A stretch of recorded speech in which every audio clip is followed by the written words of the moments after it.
Hello, guys. Good morning. Have a nice day. This is Basveshwar Kalgaonkar, and you all of watching my YouTube channel Speak English with BK. Friends, how are you? I hope all of you guys are fine. May I right? Okay. Welcome back to my channel Speak English with BK. Friends, today we are going to discussing very interesting and very spiritual topic, and the topic name is universal truth of life.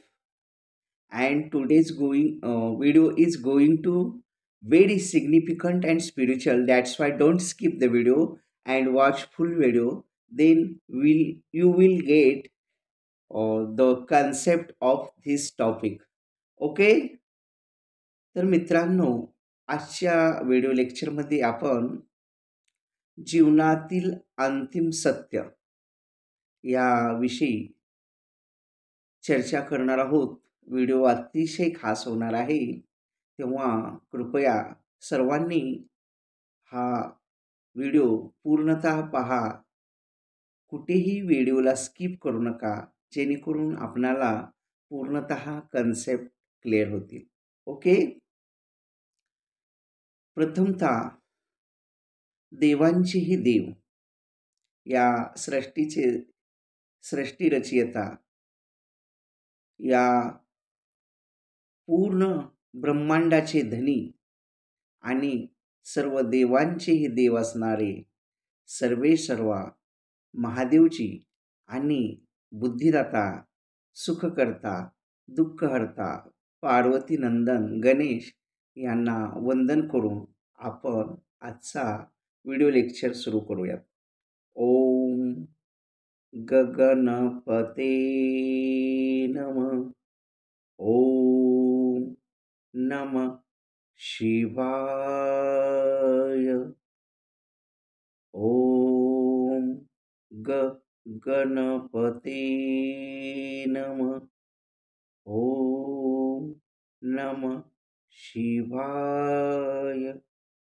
तर मित्रांनो, बुद्धिदाता, सुखकर्ता, दुःखहर्ता, Gauriputra Ganeshji excuse me आणि या विश्वाचे सर्वे सर्वा त्रिखंडाचे स्वामी महादेवजी यांचा आशीर्वाद घेऊन आणि त्यांना वंदन करून आपण आजचा व्हिडिओ लेक्चर सुरुवात करत आहोत. आजचा जो स्पिरिच्युअल व्हिडिओ आहे त्याचा टॉपिक आहे जीवनाचे अंतिम सत्य, म्हणजे युनिव्हर्सल ट्रूथ ऑफ लाईफ. तर मित्रांनो, असा जर आपल्याला प्रश्न विचारला की जीवनात सत्य काय आहे, कोणी म्हणेल जीवनात पैसा हा सत्य आहे, कोणी म्हणेल सुंदर असं आयुष्य, निरोगी आयुष्य सत्य आहे, कोणी म्हणेल जीवनामध्ये नाती गोती किंवा हा जो प्रपंच आहे तो सत्य आहे. परंतु हे सर्व मिथ्या आहे. जीवनामध्ये एकच सत्य आहे आणि ते म्हणजे मृत्यू, ज्याला आपण डेथ असे म्हणतो. जीवनामध्ये जर सत्य काय असेल तर फक्त आणि फक्त मृत्यू सत्य आहे. म्हणजेच जग मिथ्या आणि ब्रह्म सत्य किंवा मृत्यू सत्य. म्हणजेच हे जग हे मिथ्या आहे, फसवा आहे, मायाजाल आहे, कारण हे नाशवंत आहे, एके दिवशी संपणार आहे. आणि अंतिम सत्य जर जीवनात कोणता असेल तर तो परमेश्वर, आणि आपल्या जीवनामधलं जर अंतिम सत्य कोणता असेल तर तो म्हणजे आपला मृत्यू. हे अंतिम सत्य आहे.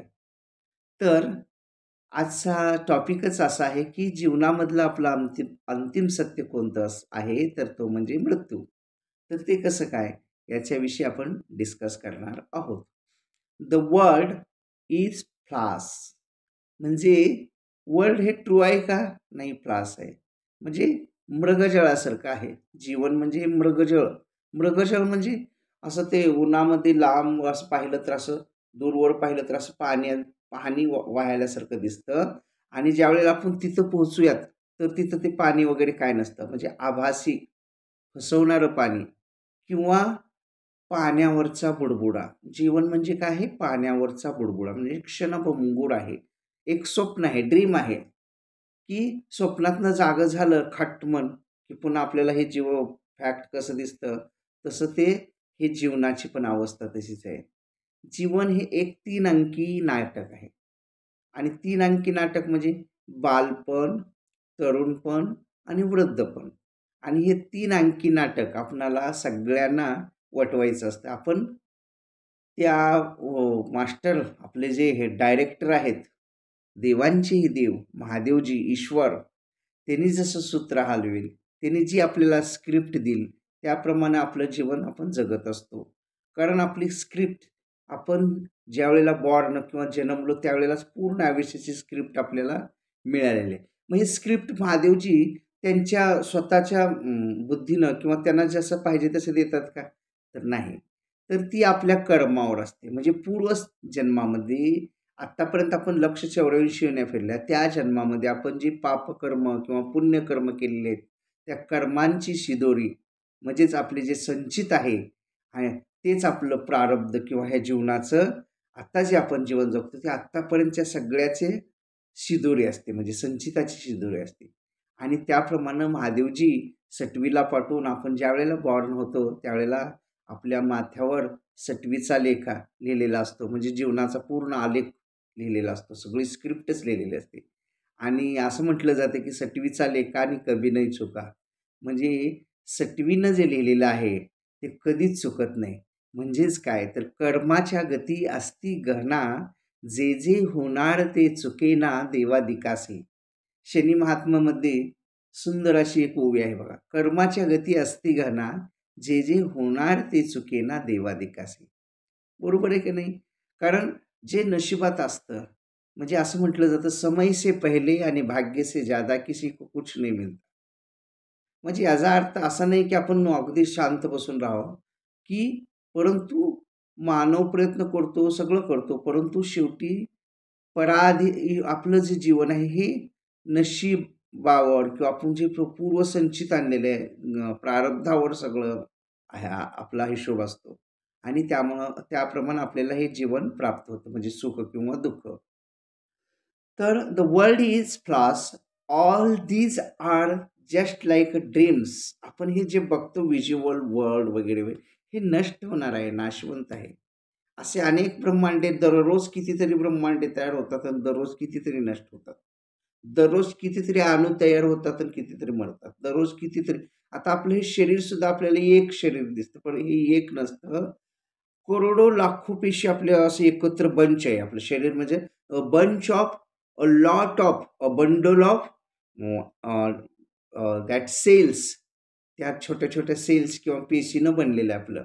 इतक्या पेशी आहेत एकमेकाला चिकटलेल्या, जसं की ते मोहोळाचं ते हे असतं बघा, मोहोळ असतं, ते माश्या एकत्र असं खूप लाखो किंवा हजारो माश्या एकमेकाला चिकटून असं आपल्याला ते पोळं असं एकच मोहोळ दिसतं. परंतु ज्यावेळेला आपण ते झाडतो मध खाण्यासाठी, त्यावेळेला ते सगळ्या माश्या इकडे तिकडे पळतात. त्यावेळेला आपल्या लक्षात येते की ते किती असंख्य माश्या बसल्या होत्या. तसं हे शरीर सुद्धा एक जरी दिसत असलं तर असंख्य पेशींनी बनलेलं आहे. ठीक आहे. तर the world is false, all these visible as well as non visible things are just like dreams. म्हणजे स्वप्नमय आहे सगळे. There is all things are vanish, all these things are vanish म्हणजे नष्ट होणारे आहेत. But there is one and only one truth in life, and that is our death. म्हणजेच या जीवनाचं जर अंतिम सत्य काय असेल तर ते म्हणजे आपले मरण. आणि जीवन कसं आहे, पाण्याचा बुडबुडा. बुडबुडा येतो बघा आणि हवा आली की फुटतो. तसं हे ज्या दिवशी आपल्याला एका दिवशी आपलं म्हणजे मरण आपलं येणार असतं, त्या दिवशी आले की संपलं सगळं खेळ. हा एक 2 घडीचा डाव. जीवन म्हणजे अगदी 2 घडीचा डाव आहे किंवा 3 अंकाचं नाटक आहे. 3 अंक संपले की नाटक समाप्त म्हणून होतं. तसं ज्या वेळेला भगवंतांनी आपल्याला हे श्वास दिलेले आहेत आणि ते श्वास ज्या दिवशी संपतील, कारण आपण श्वास घेत असतो प्रत्येक वेळ, असा श्वास घेताना सो आणि सोडताना हम म्हणतो. म्हणजे सोहम नावाचा जोपर्यंत जप आपल्या शरीराकडून इंद्रियाकडून चालू आहे तोपर्यंतच आपण जिवंत राहू शकतो. आणि ज्या दिवशी हा जप आपला थांबेल त्या दिवशी आपला प्रवास संपलेला असेल. त्यालाच मरण असं म्हटलेलं आहे. त्यालाच डेथ किंवा मृत्यू असं म्हटलेलं आहे आणि तेच अंतिम सत्य आहे. म्हणजे सगळे जग नश्वर आहे. नश्वर म्हणजे नाश होणारे आहे. आणि जेव्हा भ्रूण आईच्या उदरामध्ये असतो, भ्रूण म्हणजे जीव आईच्या पोटात, आईच्या गर्भामध्ये असतो, त्यावेळेला तो असं असे त्याचे हात जोडलेले असतात त्या गर्भामध्ये असे.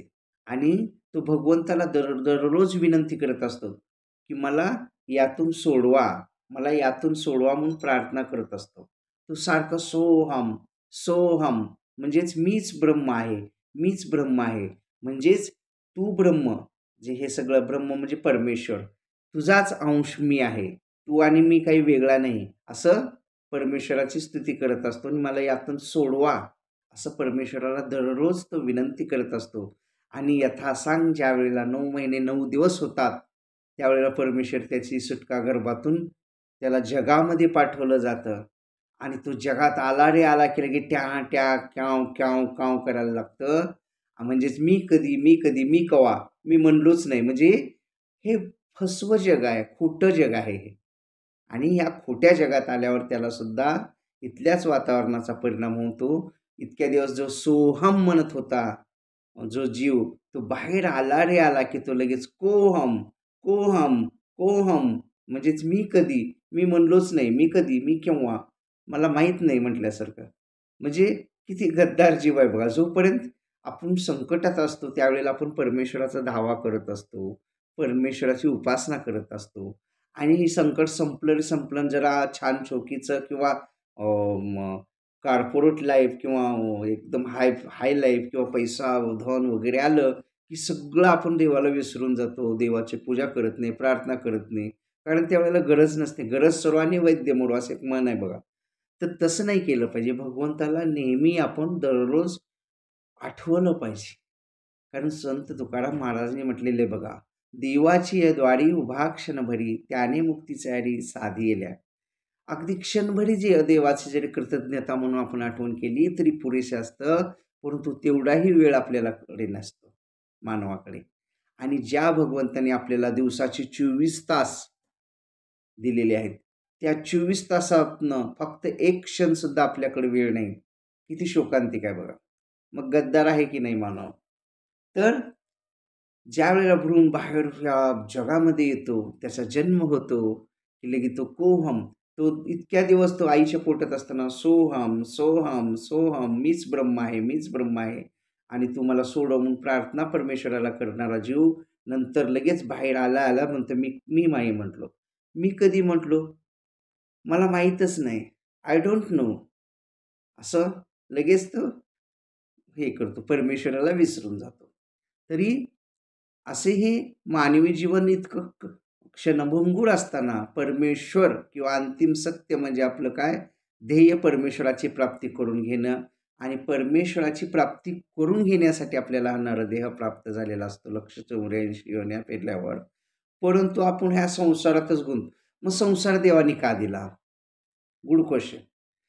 देवानी हा जीवन हा कठीण असणारा जो आपला प्रवास आहे तो सुखकर व्हावा, तो त्रासदायक वाटू नये म्हणून आपल्याला हे नातेवाईक, फ्रेंड्स, मित्र मंडळी किंवा जीवनाचे हे सहप्रवासी आहेत आपल्याबरोबर चालणारे. जीवन म्हणजे पाणी.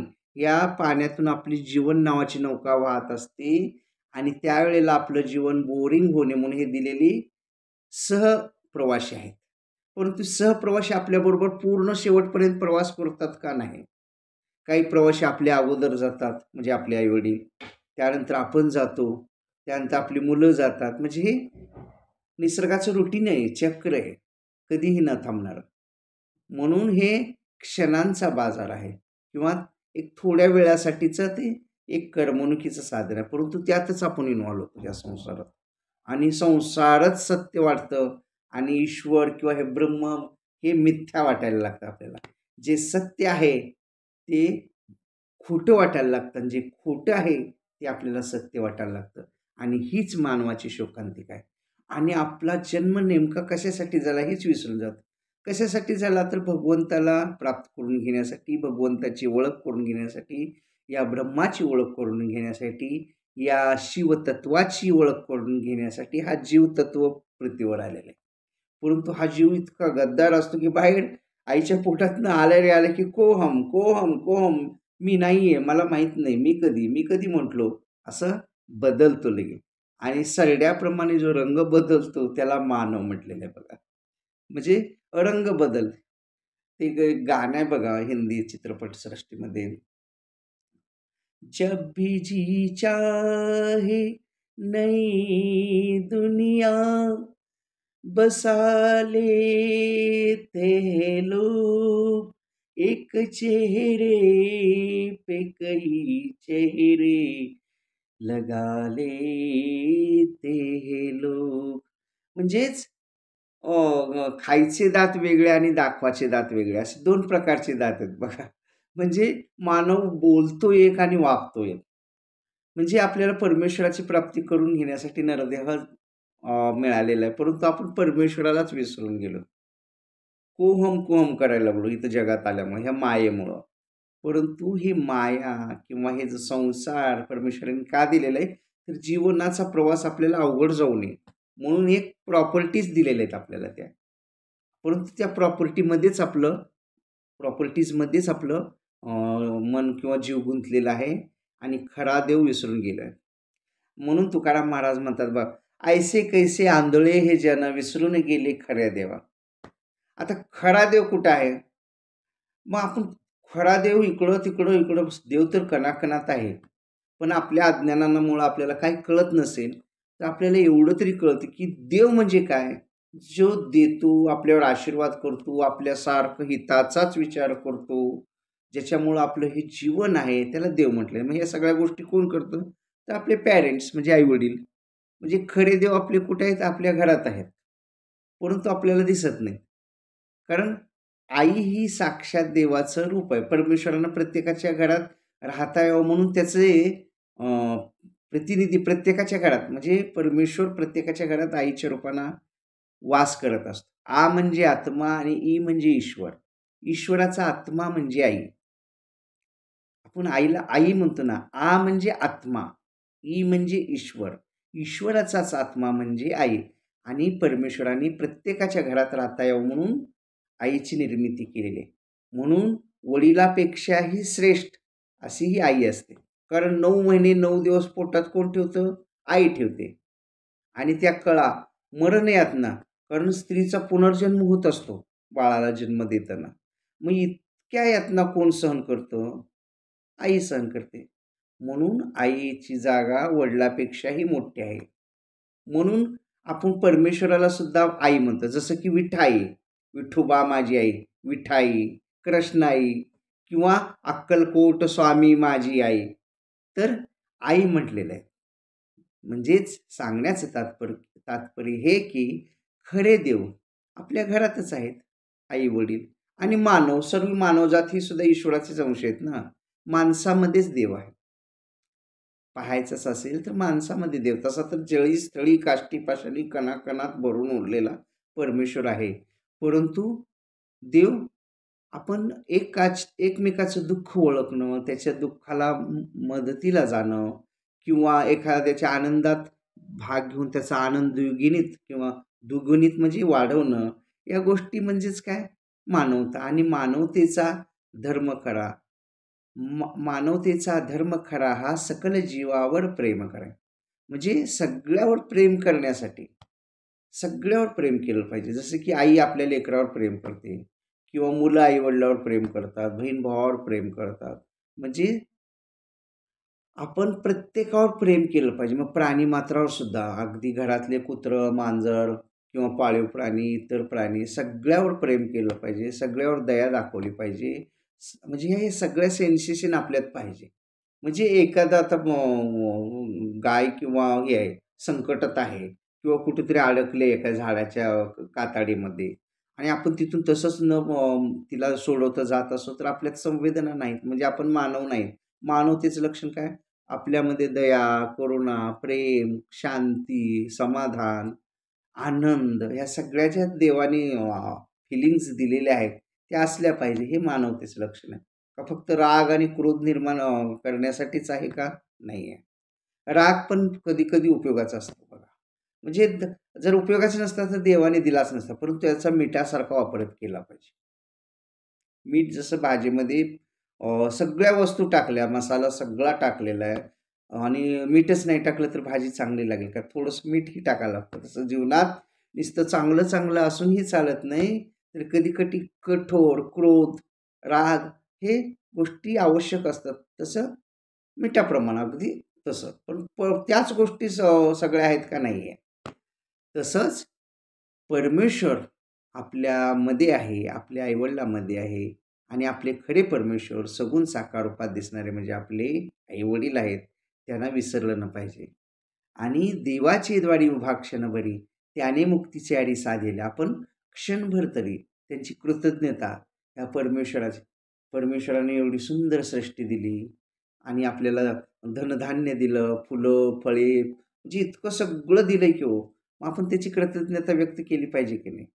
कृतज्ञता व्यक्त म्हणजे देवा, हे तुझ्यामुळं आम्ही हे सगळं ऐश्वर्य भोगतो, हे तुझे आशीर्वाद, तुझी कृपा आहे म्हणून हे सगळं आहे, एवढं म्हणायचं आहे आणि कृतज्ञता व्यक्त करायची. संपलं. आणि विधिलिखित विधिलिखित कुणालाही चुकत नाही, कारण आत्तापर्यंत आपण जे जीवन भोगतो हे पूर्व कर्माचं फळ असतं, पूर्वसंचिताचं प्रारब्ध बनलेलं असतं आणि प्रारब्धच आपलं पुन्हा नशीब म्हणून आपण भोगत असतो.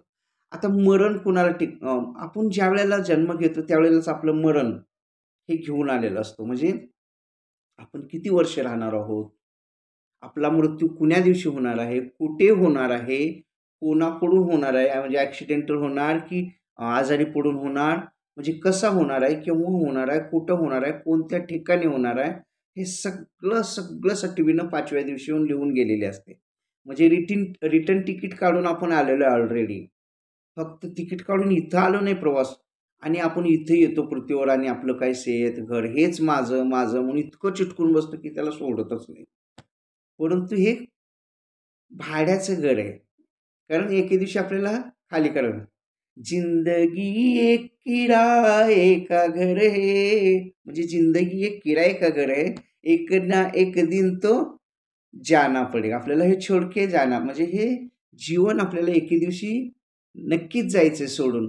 आणि ज्या मनुष्याला मृत्यूसारखा म्हणजे मृत्यूची आठवण येते किंवा मृत्यू त्याला माहीत असतो किंवा आपण एके दिवशी जाणार आहे हे ज्यानं जाणलेलं असतं, तो कधीच आयुष्यात चुका करत नाही. समजा झाल्या तर तो चूक नंतर रिपीट करत नाही, त्याला पश्चाताप होतो. कारण हे क्षणभंगूर आहे, हे कधीतरी संपणार आहे, हे त्याला जाणीव असते. म्हणजे त्याच्यात अहंकार येत नाही. ज्याला मृत्यू ज्याला मृत्यू हे अंतिम सत्य आहे, ज्याला समजलेलं आहे ज्या जीवाला, त्याला हे जीवनामध्ये त्याला कधीही अहंकार किंवा द्वेष, ईर्ष्या, मत्सर हे गोष्टी त्याच्याकडे येत नाहीत. आल्या तर तो त्याला गिनत नाही किंवा त्याप्रमाणे वागत नाही.